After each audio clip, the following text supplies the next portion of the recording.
একজন বেদুইন মহিলা উম্মে মাদাত আল খোজায়া তিনি আমার নবীর সৌন্দর্য এবং মাকাম সম্পর্কে বর্ণনা করছিলেন। অতএব আপনারা সকলেই শুনবেন ইনশাআল্লাহ। আমি অনুবাদ করব, তবে শোনার পূর্বে আপনারা দিলকে খালি করে হেদায়েত পাওয়ার আশায়, আল্লাহকে রাজি করার আশায়, রসুলকে মাহাব্বত করার আশায়, রসুলের সুন্নাহকে আঁকড়ে ধরার আশায় শুনবেন ইনশাআল্লাহ। আল্লাহ আমাদেরকে কবুল করুক।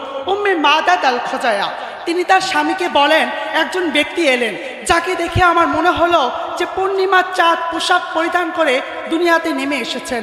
সুবহানাল্লাহ। আমি যেদিকেই তাকাই সেদিকে ওই মহান ব্যক্তির সৌন্দর্য আমার চোখে ভেসে উঠত। এমনকি যখন আমি ওনার চেহারার দিকে তাকাতাম তখন আমার মনে হতো তাকে বারবার দেখতে থাকি। আল্লাহু আকবার। ওয়াসিম তাকে বলা হয় যে সৌন্দর্য রূপক নয়, অতএব তাকে বারবার দেখার পরেও হৃদয় ভরে না। কাসিম তাকে বলা হয়। আসসালামু আলাইকুম ওয়া রাহমাতুল্লাহি ওয়া বারাকাতুহু। নাহমাদুহু ওয়া নুসাল্লি আলা রাসূলিহিল কারীম। আম্মা বা'দ, ফাআউযু বিল্লাহি মিনাশ শাইতানির রাজীম। বিসমিল্লাহির রাহমানির রহিম। ইন্নাল্লাহা ওয়া মালাইকাতাহু ইউসাল্লুনা আলান নবী يا أيها الذين آمنوا صلوا عليه وسلموا تسليما।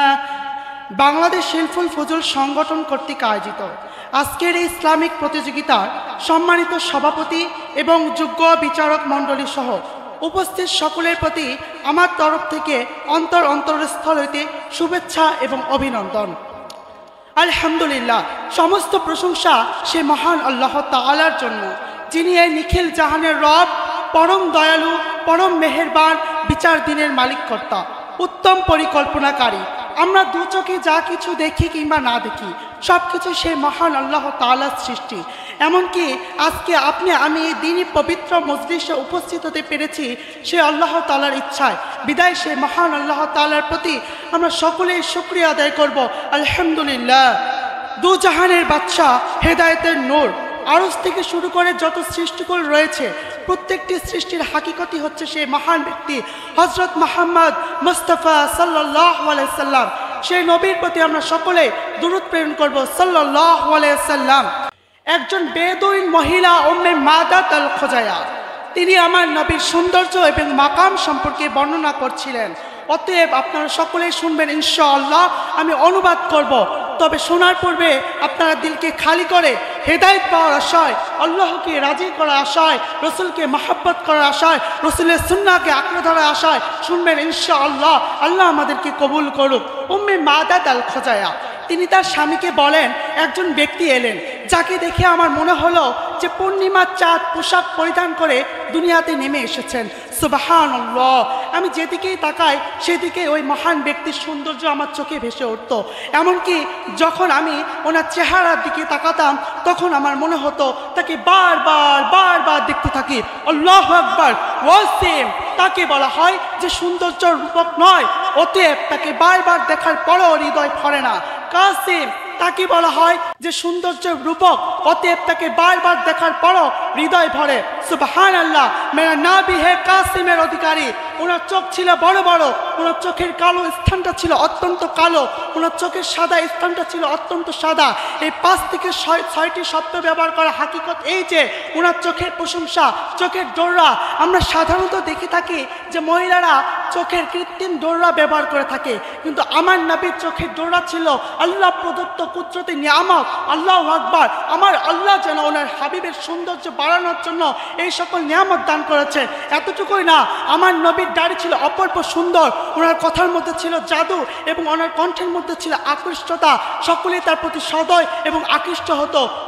উনি যখন কথা বলতেন ওনার কথার থেকে নূর ছড়িয়ে পড়তো। উনি যখন চুপ থাকতেন ওনার চুপ থাকার নীরবতা উদারতার প্রশস্ততা বিস্তার করলো। আল্লাহু আকবার। সম্মানিত আল্লাহর প্রিয় মাহবুব বান্দারা, আপনাদের আমি জিজ্ঞেস করতে চাই, আপনারাই বলুন এত সৌন্দর্যের অধিকারী ব্যক্তিকে আমরা কেন ভালোবাসবো না? আপনারাই বলুন। मेरा नाबी के नसब क्या है, আমার নবীর বংশ কি? আমার নবী বলেন আল্লাহ তাআলা পুরো আদম আলাইহিস সালামের বংশ থেকে আরবদেরকে নির্বাচন করেছেন, আরবের পুরা বংশ থেকে মজুরকে নির্বাচন করেছেন, মজুরের পুরা বংশ থেকে কুরাইশদেরকে নির্বাচন করেছেন, কুরাইশের পুরা বংশ থেকে হাসিমকে নির্বাচন করেছেন, হাসিমের পুরা বংশ থেকে আমাকে অর্থাৎ মুহাম্মদ সাল্লাল্লাহু আলাইহি সাল্লামকে নির্বাচন করেছেন। আমার নবী বলেন আমার আল্লাহ আমাকে অধিক ভালোবাসে, বিধায় আমার আল্লাহ আমাকে উচ্চতর পরিবারের অন্তর্ভুক্ত শামিল করেছেন। আমার আল্লাহ আমাকে অধিক ভালোবাসে, বিধায় আমার আল্লাহ আমাকে শুধু মুহাম্মদ বলেই ডাকে নাই, আমার আল্লাহ আমাকে মাহমুদ, আহমদ, মাহি, হাসিম, আকিব, ফতেহে, কাসিম, আবুল হাসিম, তাহা, ইয়াসিন, সুবহানাল্লাহ ওয়া বিহামদি। সম্মানিত আল্লাহর মাহবুব প্রিয় বান্দারা, আপনাদেরকে আমি বলতে চাই, আপনারাই বলুন, আপনাদের সন্তান রয়েছে, আপনাদের সন্তানের একটি নির্দিষ্ট কারণ নামও রয়েছে। আপনার সন্তানকে আপনি অধিক ভালোবাসা দেখানোর জন্য আমার সন্তান, আমার চাঁদ, আমার সোনা বলে ডাকেন। তন্মধ্যে আমার আল্লাহ যেন ওনার হাবিবকে বেশি ভালোবাসে, বিধায় আমার আল্লাহ ওনার হাবিবকে অধিক ভালোবাসা প্রদর্শন করার জন্য এই সমস্ত নাম হিসেবে আখ্যায়িত করেছেন। আলহামদুলিল্লাহ, আল্লাহ তাআলা আমাদের সকলকে উত্তম হেদায়েত দান করুক। আসসালামু আলাইকুম ওয়া রাহমাতুল্লাহি ওয়া বারাকাতুহু।